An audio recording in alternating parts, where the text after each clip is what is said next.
garago. Irrien laguna garago. Hau gaita heldu, mundu berri baten buru. Euskara bizi nahi, da euskaraz kantatu nahi dugu. Irria egin dezagun, etor zaitez gurekin, bildu gure festara. Elkartasuna eta etorkizunaren ACDC. Gure indarrak batuz, eta egiten ikasi. Irria egin dezagun, etor zaitez gurekin, bildu gure festara. Irrien laguna gara bai, irrien laguna garako. Irrien laguna gara bai, irrien laguna garako.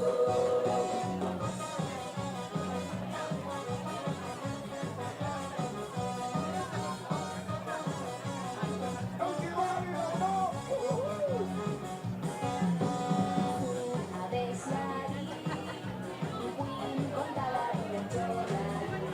Susurruko den, eskaderi. Irri egin dezagun, etor zaitez gurekin, bildu gure festara. Hau da eta heldu, mundu berri baten buru. Euskara bizi nahi, da euskaraz kantatu nahi dugu. Irri egin dezagun, etor zaitez gurekin, bildu gure festara. Irrien laguna gara bai, irrien laguna garako. Irrien laguna gara bai, irrien laguna garako. Irrien laguna gara bai, irrien laguna garako. Irrien laguna gara bai, irrien laguna garako. Irrien laguna gara bai, irrien laguna garako. Irrien laguna gara bai, irrien laguna garako.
Kaixo, gitorriak Aiaraldeko Euskararen egunera, gaur, nahiz eta pare bat egun hornik falta diren abenduaren 3rako, asteburuaren txampa hau baliatu du Aiaraldeko Euskarantza Kontseiluak Euskararen egunen antolatzeko eskualdean, eta ikus dezakegu jadanik nahiko jimotin dela, eta printzipioz, Arrankudiagako herrigunea hartuta dagoela, daukagu frontoian, badaukagu jarduera nahikoa pilota partidekin, hemen daukagu aurren gunea, jokatiekin eta jolasekin eta barrekin ere nahiko arrakastatua, eta gero, hemengo bi tabernak ere nahiko jarduera nahiko daukete, eta jakimenia dutenek jo dezakete Osinburura, hendik ez baduzu ezagutzen Osinburu,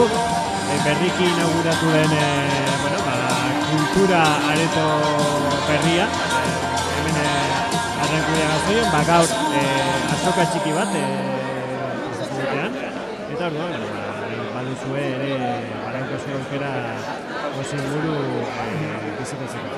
Eta, besterik gabe, hemen egongo gara zuzenik honetan,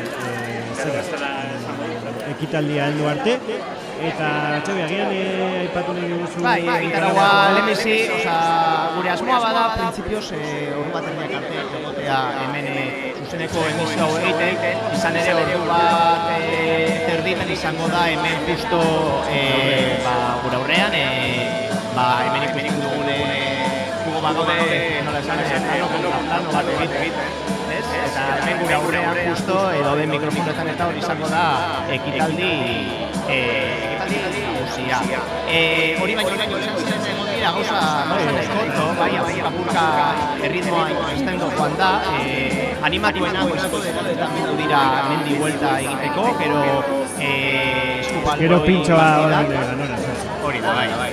Gero amaretan eskubaloi partidak egon dira, eta amaiketetik aurrera hasi dira hemen ere gure aurrean zitziburduntzia eta salda zerbitzatzen, bai hemen buelta egin dudenentzat, bai bertan. Salda uste dut amaitu bertu. Bai, zitziburduntziko janario guztia askoz lehenago bukatu da, hori ere egia da. Eta gero hori puzgarriak eta jolasak hemen baditu justo eskolaren aurrean, eta baita eskupilota izan partida askarrak, hemengo herriko eskupilota taldeak antolatuta. Eskupilotako kide batzuk, hitz egiteko, Arrankudiaga zoi horri txikia izanik, badauka elkarte... kultura... bizi. Narra, zuko taldea, badaukago ere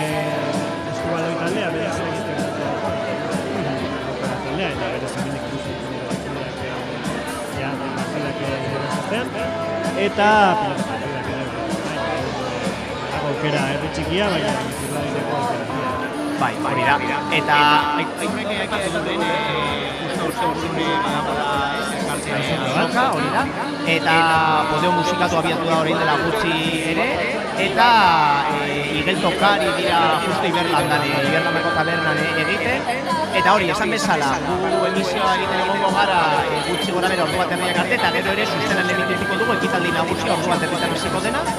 Eta gero izango da umen baskaria, gero ordu biterritan baskaria, lauretan Antzo eta Pantzaren ikuskizuna, eta baita euskal kantak ere, gero sari banaketa egingo da memealdiarena, gero ere aukera izango dugu laurri buruz hitz egiteko, arratsaldeko bostetan bola jokoa, egurrezko jolasak, eta titxu euskal musik. Horrekin gaurko egitaragoari, goiz eta arratsalde parteko egitaragoari amaiera baino diogu.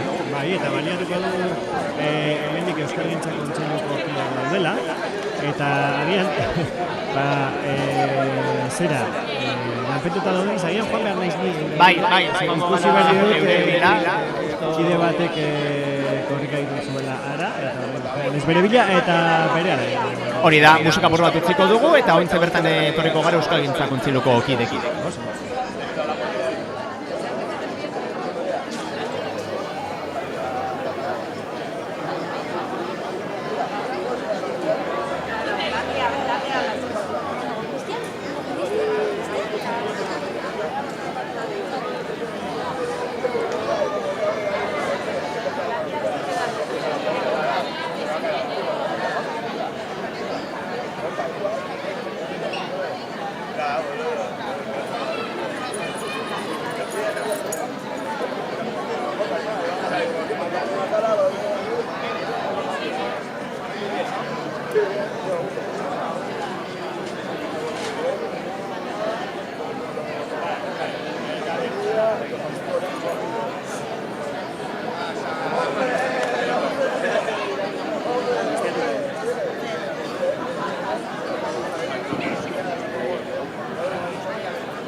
Bueno, sandwicha egin diogu Euskalgintza Kontseiluko kidei, eta, bueno, galdera erraza da, zelan doa gaurko gona?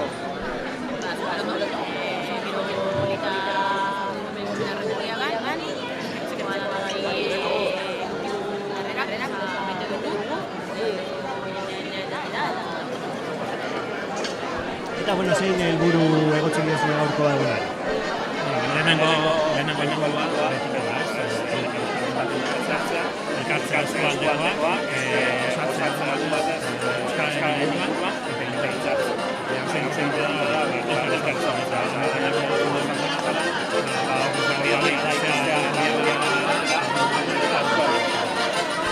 da, okondoko jendea,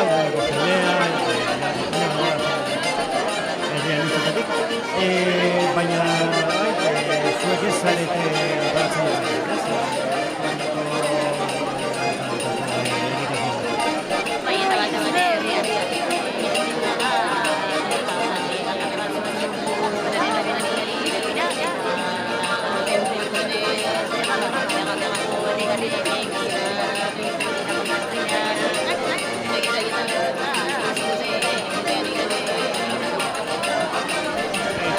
Zein da zuen ustez euskararen nazioarteko egunak bete beharko dukeen helburua, ez?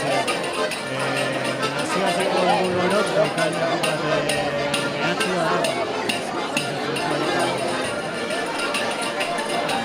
Bueno, lehenengo eta bai, folklorikoa hitz hori berreskuratu hori hitz hori berreskuratu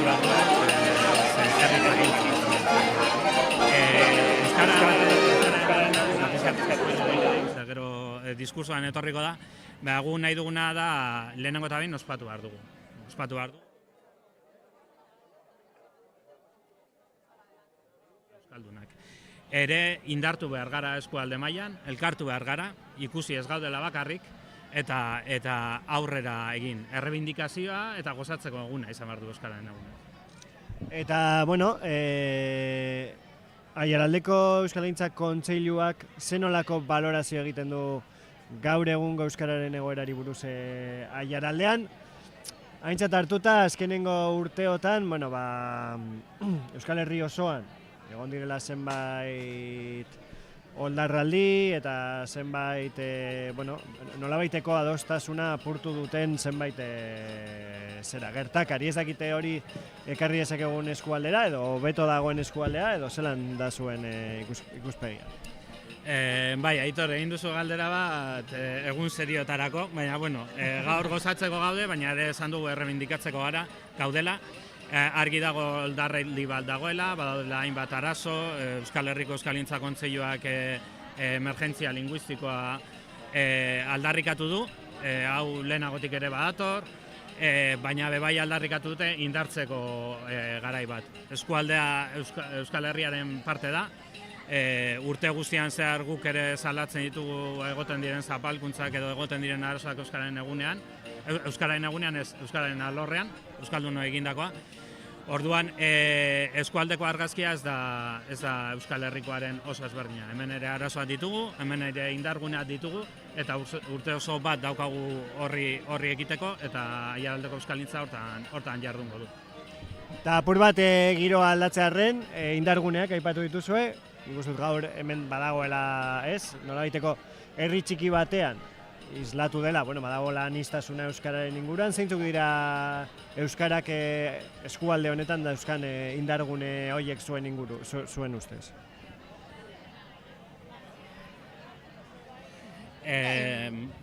Asko dira, ez? Asko dira. Eta herri honetan adibide bat jartzearren guraso leku programak ekarri dauena, ez?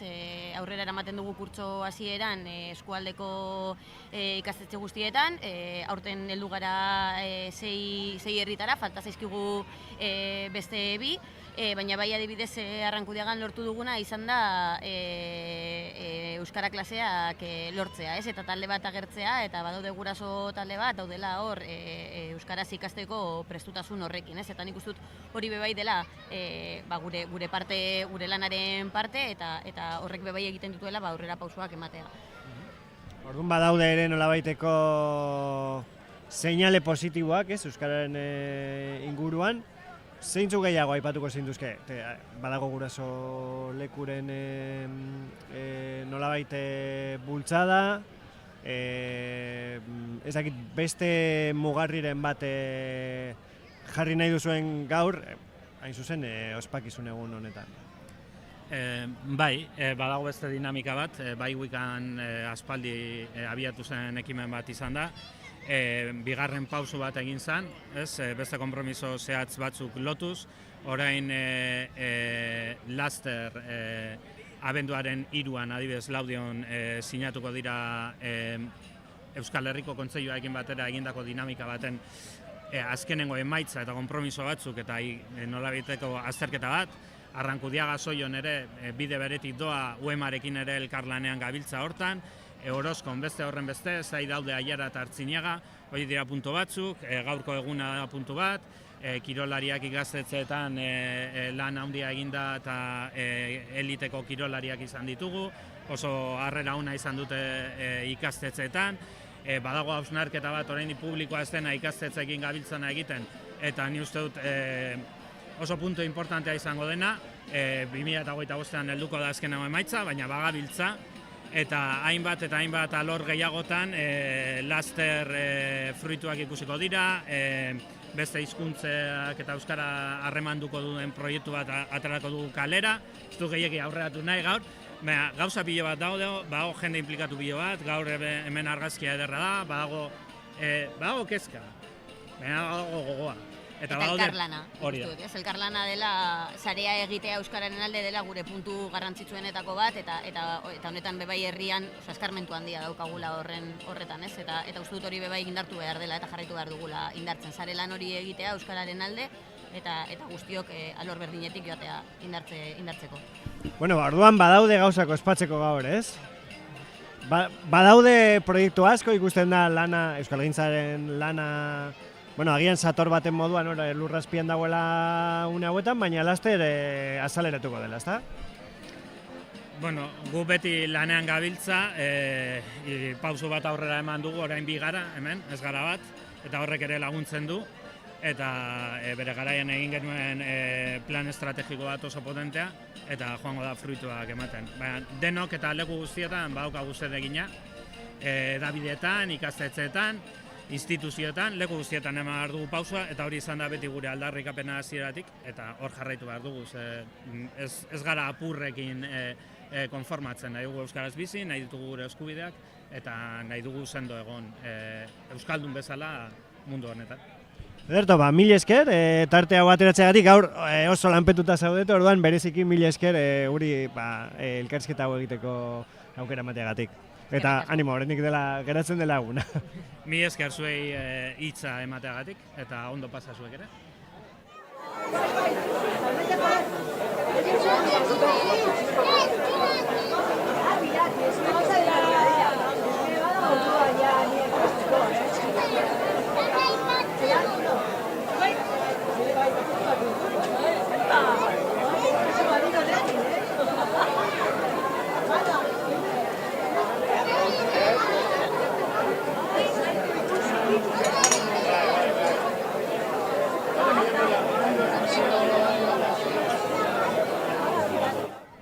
Bueno, eta orain, aktiboki parte hartzen ari den elkarte batekin ari gara, bueno, Arrankudiaga Zoioko pilota elkartearekin, zein modu zelakoa da balorazioa gaur? Primerakoa, guretzako oso garrantzitsua da egun hau. Gure baloren artean, garrantzitsu ez bada garrantzitsuenetako bat euskara dalako. Eta orduan hori lortzen saiatzen gara, bai kalean, bai tabernan, bai plazan, eta kantxan bai, kantxan, kradetan, jendearen artean. Normalean euskara asko entzuten da, joaten gare lekura goazela, Bizkaiko edozein flotoitan, eta gurean Arrankudiagakoan baita, eta horregatik oso posi gauz. Gero giro aldetik ere oso posiz lortu dugu giroa dago, etorri da jende pilo ikustera partiduak, eta gero partiduak oso oitezgarriak izan dira, orduan bi aldetatik oso positiboki baloratzen dugu eguna, gure aldetik. Eta gaurko gainera prestatu duzue txapelketa eredu berezia, ezta? Bai, segun eta kategoria partiduak izaten dira, partidu daukate tanteoz berdina, baina gaurko partidu guztiak izan dira 18 tantutara, eta apurtxu laburtzeko, baina oso partidu politak ateratzen ari dira. Oso maila ona, euren artean oso giro polita, eta laguntasuna nagusi da, orduan oso posik. Bai, azkenean ez da lehiaketa izan, nahiago izan dugu lerrun artekoak izatea, baina gero bailo saiatu gaela partidua parekatutak izatea, piloten artean ere harremanak sortzeaz, azkenean egia da Arrankudia, Bizkaia eta Araba aldetik ez dute kointziditzen partidua jolasteko, eta orduan lortu saiatu gara kointzidaztea eta ezagutzea inguruko pelotariak ere, eta harremanak ere artean sortzea. Oso ondo, ez dizuegu denbora gehiago lapurtuko, badakigu orain joan behar zaretela txapelketara. Azkeneko partidua falta da, bai. Mila esker eta animo. Vale, eskerrik asko.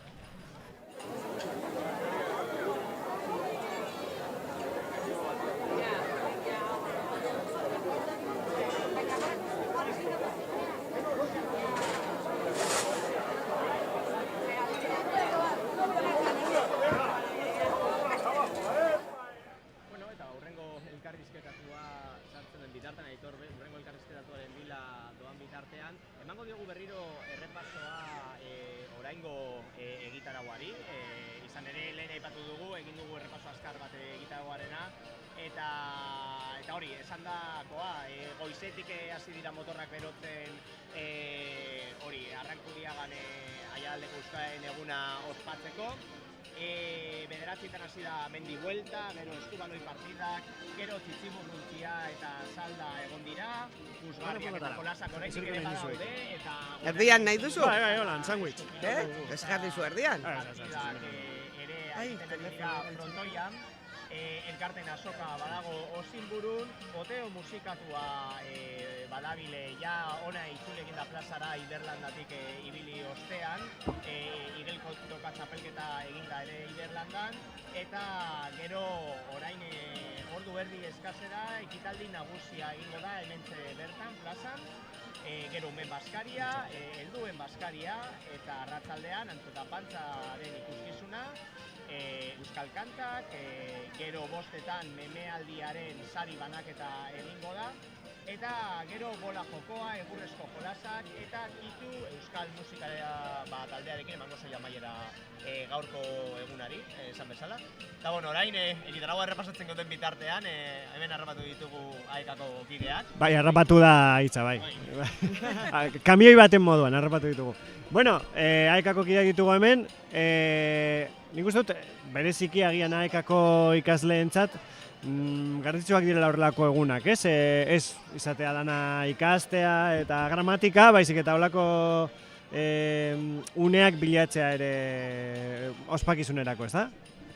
Hombre, hori bada gure metodologietako puntu importantenetakoa, euskara eskoletatik ateratzea, eskoletatik kalera. Eta hau bezalako ekintza bat oso egokia ikusten dugu horretarako.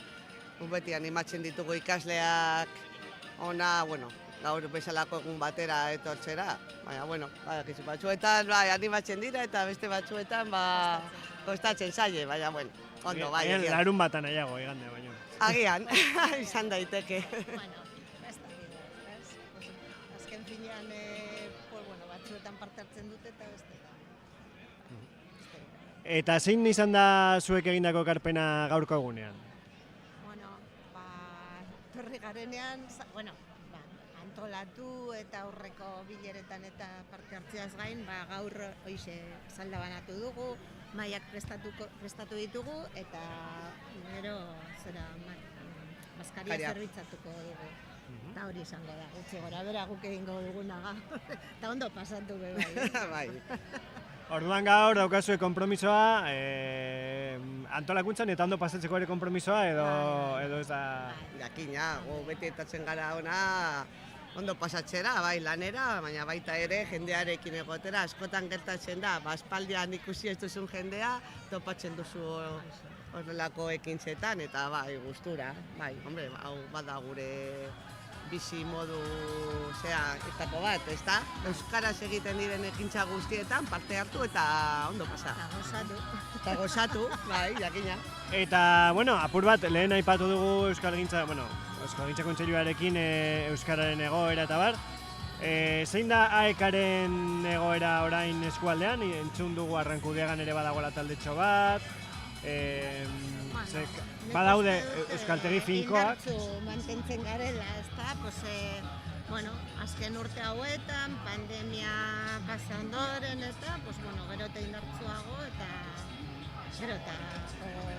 handiagorekin eta, talde nahikotxo ditugu, bai Laudion, Amurrion, Artzinegan eta Urduñan ere bai. Orduan, hortze.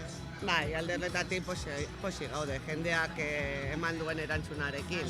Ze hor, badakigu azkenean esfortzu handia dela euskaltegira joatea, batzuetan egunero 2 ordu eta erdiz, eta batzuentzat denbora hori inbertitzea ez da erraza. Eta oso eskortuta gaude. Egia esan ikasle kopuru handia. Bai, oso ona. Oso posik. Eta gero zuek lehen aipatu duzu, ez? Haietzen zarete euskara ez izatea ikasgela batean geratzen den kontu bat. Eta badituzue bestelako ekimenak ere abian, ez? Demagun gurasolagun, berbalagun, ze kontatu baldi guzue hori buruz? Alde batetik badaude ekintza horiek ez dakite, nolabait handiagoak edo izan daitezkenak eta jendeak eman behar du izena. Eta gero ekintza xumeak ere egiten ditugu, saiatzen gara 2 hilabeterik behin edo egitea euskaltegian bertan zeo zer egiten. Eta, gaur bertan adibidez, ni ikasleekin joango naiz azken erromantikoak filma ikustera Amurriora. eta abenduan San Tomas eguna ere ospatuko dugu, taloa eta haiek egiten dute taloa, eta geroan jaia egingo dugu. Eta bueno, horrelako ekintza xumeak egite asko kostatzen zaigu. Handiak ondo daude, baina egia esan gero talde txikietan gauzak egiteak badauka xarma berezia. Eta batzuetan ikasleak gusturago egoten dira.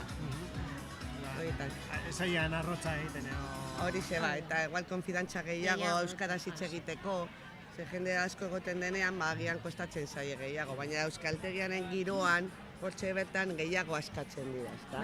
Bai, bueno, eta aurten ere, ez dakite guraso lagun dago, guraso leku bai horrek nahiko indartzu edo nahiko indarra hartu du aurten, eta berbalagun taldeak ere nahiko txo daude, eta horretan ere, bada beste modu bat, doain, parte hartzeko, euskaraz egiteko eta euskara kalera ateratzeko. Horik ere egitasmo politak izaten dira. Bai, kontua gehitzea da. Bai. Alik eta aukera gehien ematea jendeari. Eta gero jendeak aukera dezala benetan zer egin nahi duen, edo zein ere mutan dagoen gusturago. Oso, ondo, mil esker zuen jarduaren berri emateagatik, eta laster arte, ziurnik laster rapatuko zaituztegu. Beste saltza batean, seguro.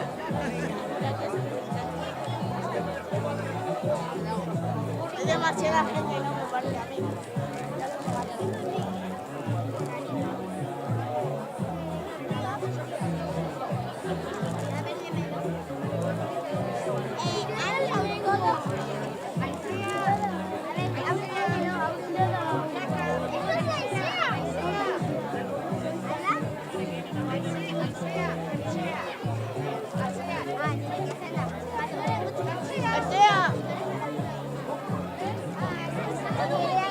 Este es el cuaderno de Amorapillo. Pegatu behar zaila. Este es el de nuestra pegatu behar du.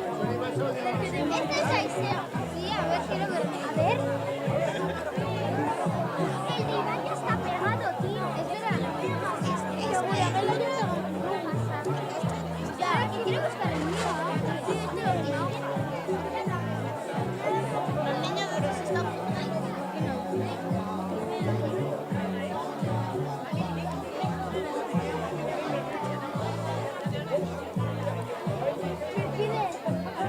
Bueno, eta orain gure mailan Patri Pinedo daukagu, ze moduz? Kaixo, egunon, oso ondo. Oso ondo. Bueno, gaur ekarri duzu ere euskarara eskubaloia, ez? Bai, partido batzu jolastu ditugu, Arrankudiagako nesken kontra, eta oso gustora, oso pozik hemengo giroakin. Eze hurbildu zarete Amurrioko taldekoak? Bai, bueno, gu etorri gera Arezketa ikastolatik, eskubaloi taldea Arezketa ikastolak atera du aurten, 14 neska mutil daude apuntauta, eta gaur 14 daude apuntauta eta 13 etorri die jolastera, osea que danak animatu dira, bai. Motivazioa goian daukazu. Bai. Eta, bueno, ze moduz, zelan lotu duzu eskubaloia eta euskara, kirol honetan? Bueno, nik uste dut gaurko eguna ospatzera etorri behar ginela, ezta? Gainera ikastolaren eskutik etorrita, bueno, ikastolarekin filosofiarekin bat doa, guretzako kirola egitea ezinbestekoa eta gainera kirola euskeraz egitea, ezta? Ze gainera guriek ikastolan eskaintzen duten kirola da, beraz eskolaz kanpoko ekintza bezala ematen dute eta euskeraz egiten dute, beraz guretzako primeran etorri da hona etortzea partidua jolastera. Eta zuk, bueno, ez dakit, suposten duzuk zure kirol ibilbidean izan duzula gainera aukera euskaraz garatzeko zure jarduera, ez? Bai, askotan esan dut, ez? Nik azkenian hori Donostin egon nintzenean gero Lizarran, aukera eukin nuen, ez? Kirola euskeraz bizitzeko, taldekide asko, pues hori, euskaldunak eta lagunak, gaur egungo lagunak direlako eta euskaldunak direlako, orduan eurekin ere euskeraz komunikatu naiz eta gaur egun oindikan jarraitzen dut harreman handia izaten beraiekin, beraz niretzako euskara eta kirola beti bat egin dute. Eta, bueno, aipatu duzu, badago Arezketa ikastolan taldetxo bat, baina zuek ere iaz jarri zenuten, ez dakit, horren bidez jaso dituzuen fruituak, ze moduz doa proiektua? Bai, Googleen gurtean proiektu bat atera genuen eskubaloikoa, baina aurten nahi izan dugu proiektu horri jarraipena eman ikastolaren bitartez. Orduan lehen Amurrio eskubaloia zena, orain arezketa eskubaloia da. Baina, bueno, nik uste dut antzeko umiek jarraitu dutela jolasten, inkluso berri batzuk ere gehitu dira aurtengo proiektura, orduan, bueno, asmoa da etorkizunean, datorren ikasturtean ere jarraitzea, eta alden neurrian kirola euskeraz egitea. Ondo, mil esker egiten duzuen ekarpenagatik kirolaren esparrutik, eta mil esker tartetxo bat hartzea gurekin hitz egiteko. Oso ondo, mil esker zuei. Laster arte. Bai. Indartzera, eta gero ordu bat erdietan ekitaldia izango da hemen.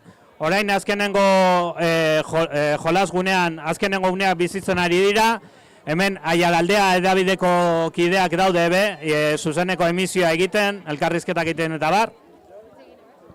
Eta goizean goizazi gara 9:00 mendibuelta batekin, gero eskubaloi partidak izan dira frontoian, eskupilota partidak ere, eskualdeko talde ezberdinek parte hartu dute, eta hori beti bozgarria da, oso.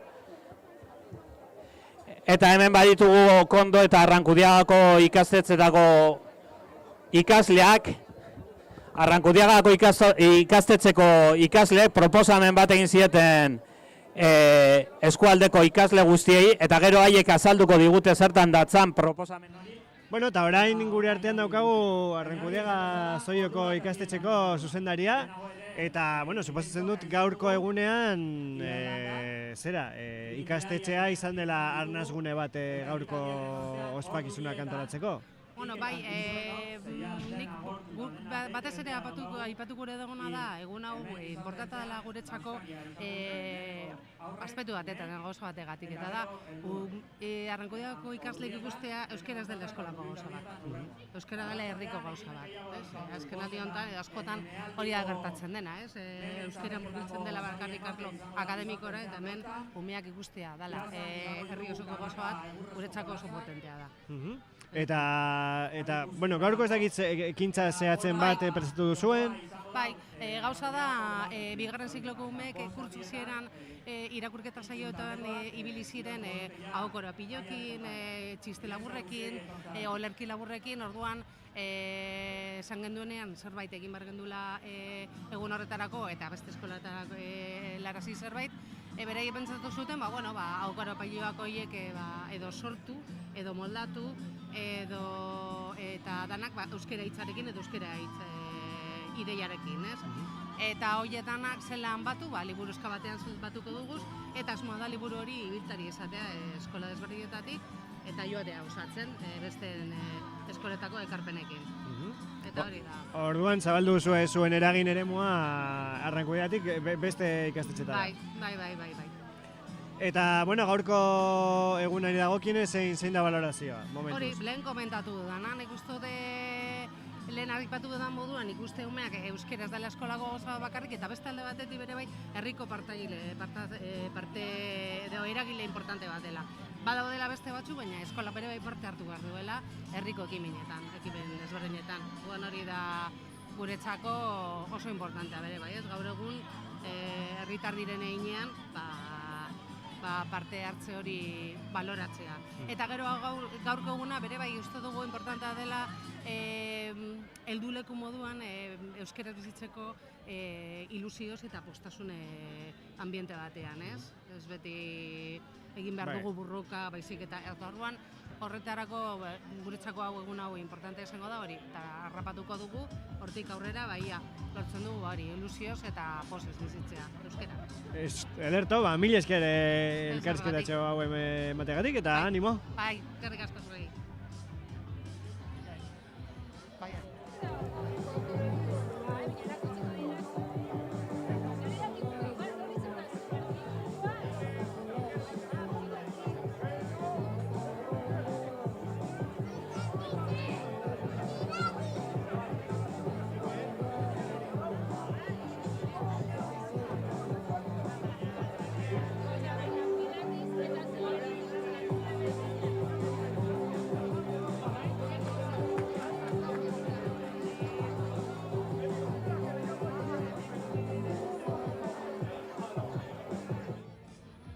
Eta elkarrizketa espres zera txanda honetan, badaukagu gurekin ere Arrankudiako Zoioko alkatea, Txusi Navarreta.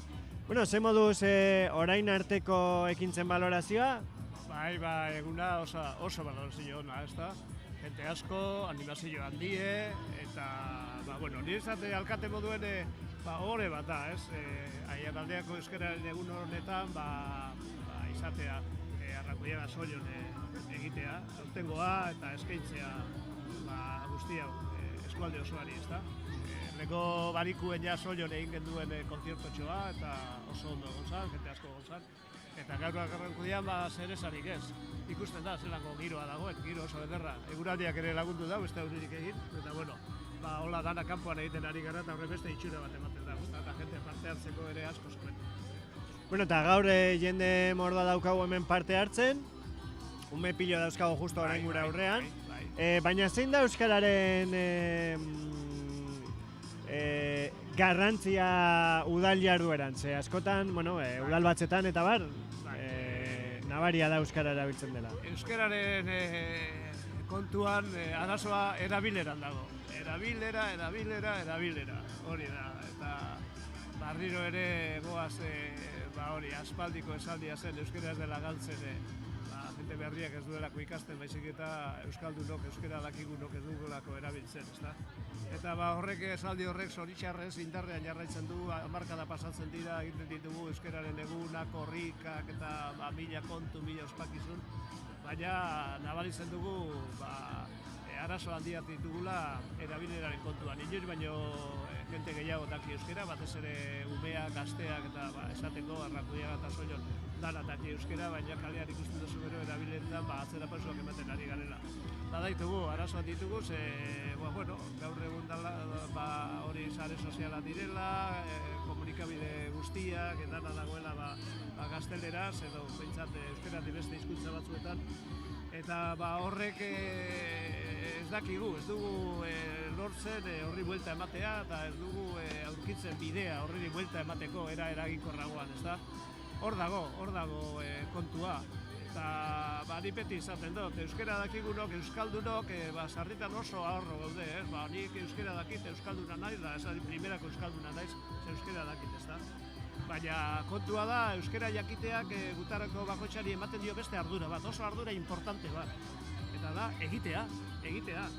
Azken baten, euskararen etorkizuna, euskaldunon, euskara dakigunon, euskalistunon eskuetan dago, geure eskuetan dago. Eta hor ez dago tensioen emite horik. Hor oso epel gabiltza.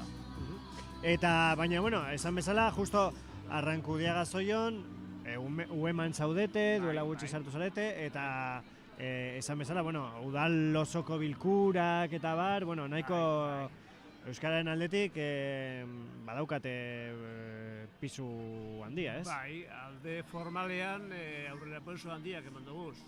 Eta, uema sartu ginen, eta baditugulako euskaldun kopurua gainditzen duelako hori, behar diren eunekoak eta hori, ez da? Eta gero arlo instituzionalean, arlo formalean, aurrera pauso handiak egin dugu, udalaren lan hizkuntza, gure udaleko lan hizkuntza euskera da, eta orduan horko batzarrak, osoko bilkurak, eta bertako bizitza langileen artean da euskera, ez?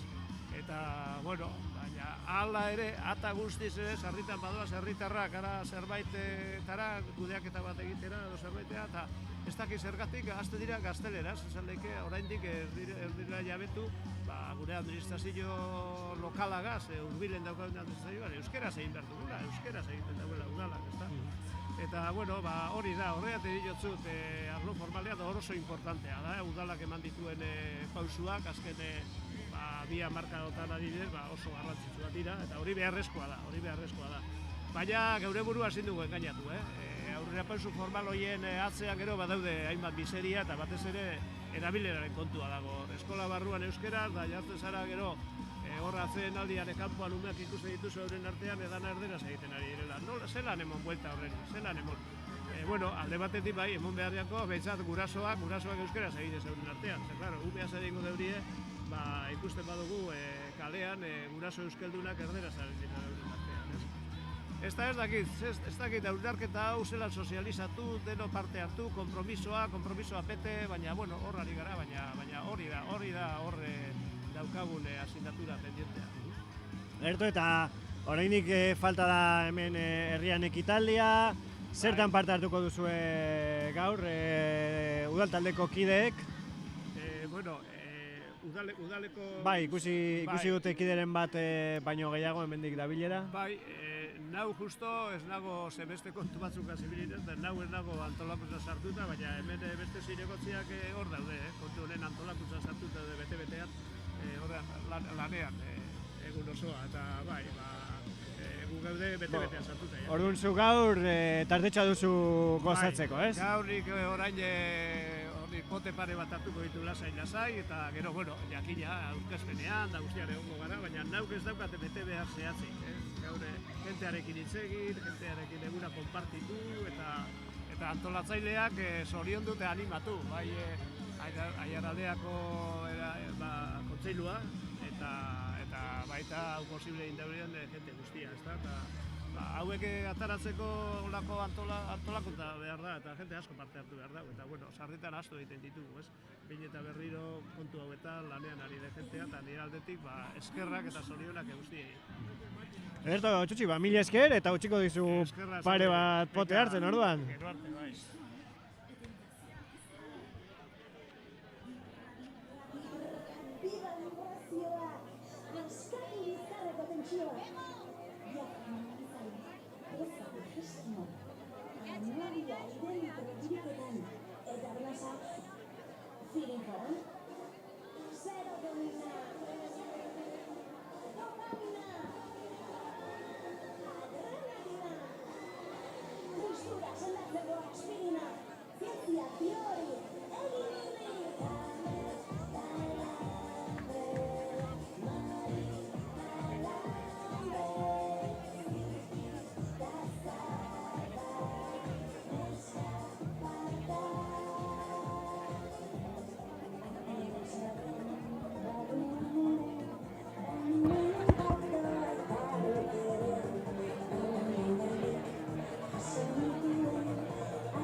Bueno, zuzeneko honen azken txampan gaude, guri dagokigunez, gero ekitaldia ikusi halko dugu.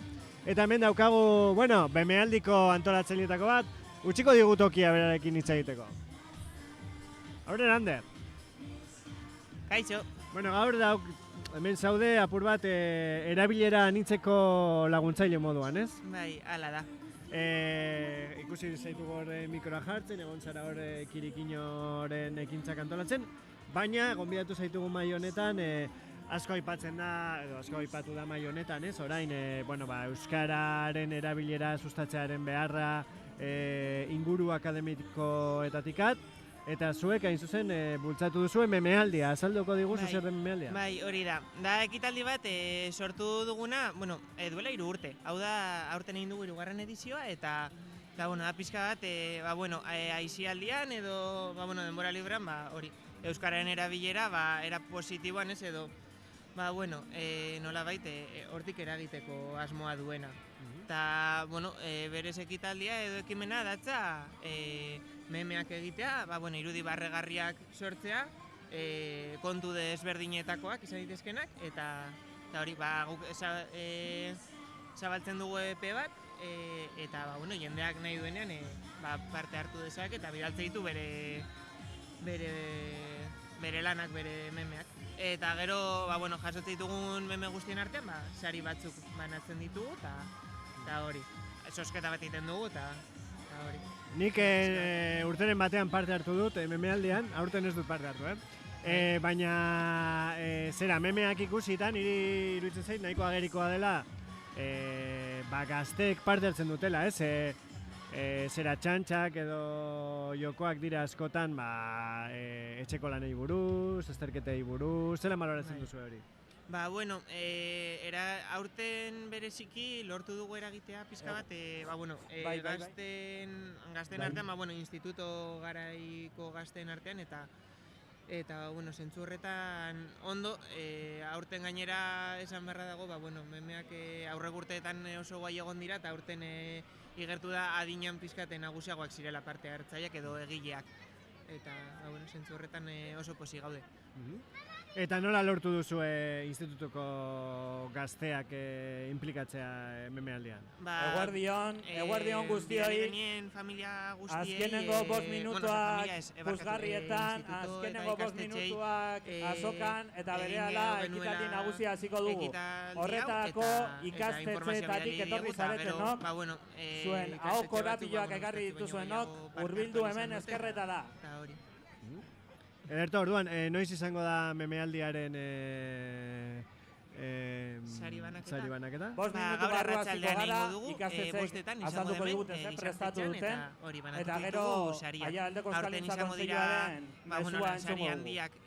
Afariak, ohar pare bat, gero bazkaria, tiketak dituzuenok, baita ere katilluak. Ordu biletan, hemen atzean, eraikin ederronetan, gizartetzean, ezagutzen duzuenak ikusiko zuen zeleku ederra. Bertan bazkalduko dugu, ordu biletan, denbora gehiago lapurtuko, badakigu atzeko partetzen ari zarela zera antolakuntzen, eta orain akitalia daukazu, orduan, sarrera, mila ordu esker biletan, bihotzez tarte hau egiteagatik. izan behar dugu, bale? Gaur hogeita piku ume eta ezagit, entzuten ari zareten azken oharrak, bigarren txanda helduena, antolakuntzaren azken oharrak, laster hasiko da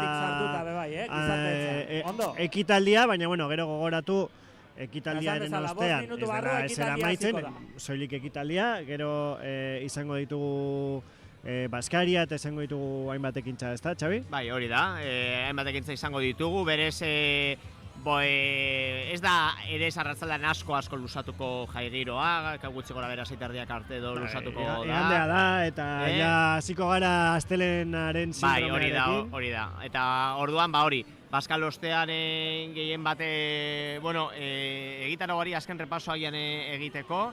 Ekitaldiaren ostean, orain justo hasiko dela, aurren Baskaria egongo da ordubitan, ordubit erditan izango da Baskaria, eta gero arratsaldeko 4etan antzo eta pantzaren ikuskizuna. Ordubit erditan da helduen Baskaria. Hori da, helduen Baskaria.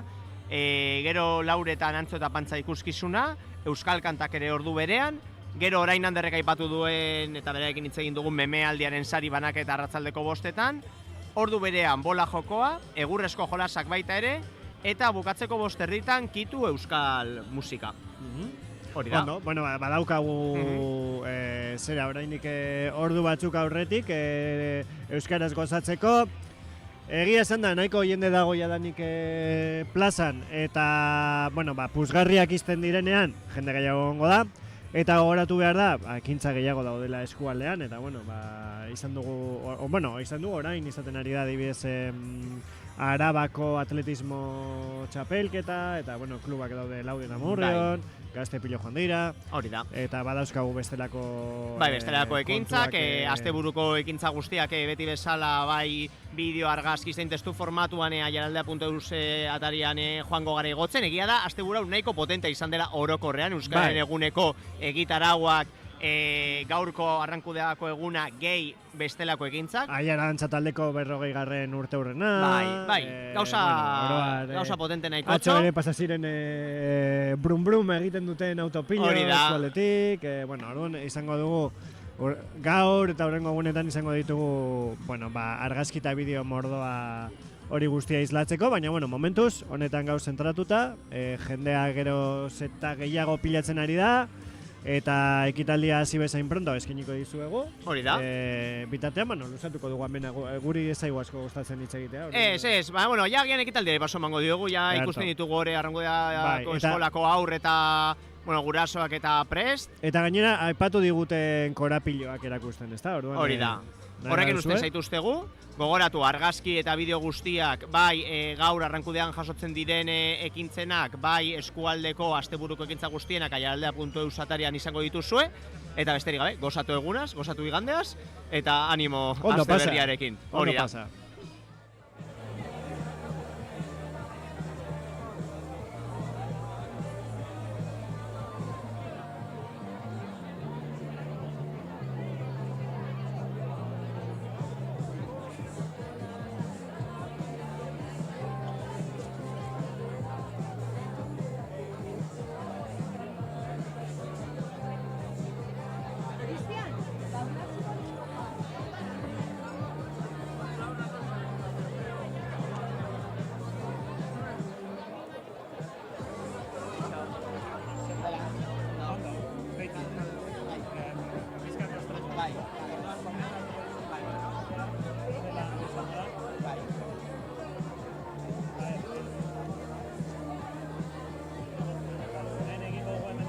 Jorge, gurekin etorri nahi Zuk azaltzen diozu da. Zuk geratzen bazala bazkari guztirako eta gurekin bazkatu eta... Ikusiko dut, baina, bueno. Bai. Bizka lehenago joango naz, baina... Vale. Mi esker. Venga.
Eguerdion guztioi gogorarazten dizuegu gaur Aiaraldeko Euskararen eguna ospatzen dugula eta momentu honetan ekitaldia astera doa.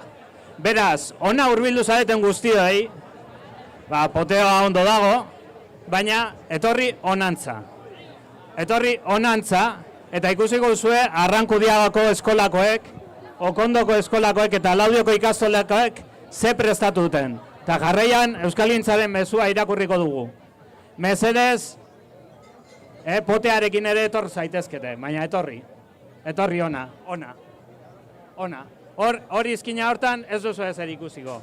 Gaur Euskararen eguna ospatzen dugu. Urtean behin. Venga, animo, etorri.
Beno, a ber, antze zaudetonok.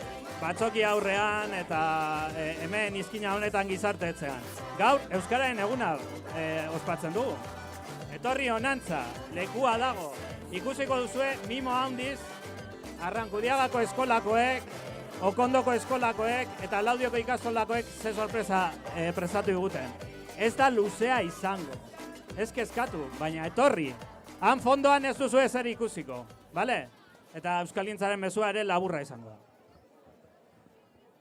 Gogotsu daude eta txalo bera bat Arrankudiagako eskolako umei.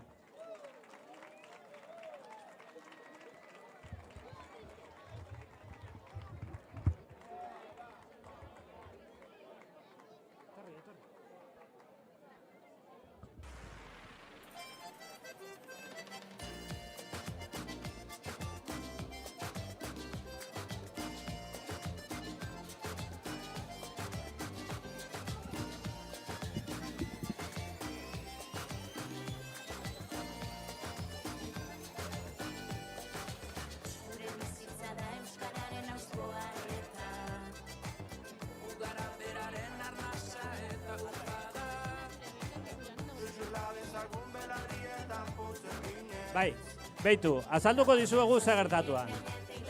Eguna proposamena egin genuen, Arrankudiagako eskolan, ea ze zeukaten kontatzeko eskualdeko gainerakoi. Eta ze proposatu alzuten, eskualdean egiteko denok elkarrekin. Orduan, aho korapilo batzuk sortzea proposatu diete ikastetxe guztiei eta ume guztiei. Proposamen hori umeek egin dute, ez irakasleek, umeek egin dute. Eta proposamena da egongo dela olako liburu ibiltari bat ikastetxe ezberdinetatik ibiliko dana aho korapilo horiek biltzen. Gaur oso gogotsu daude eta damate hemen ja ez dakizema denbora eskatzen lekua usteko beraiei. Eta irakurriko dituzte horietako batzuk. Txalo bero bat Arrankudiagako eskolako ikaslei.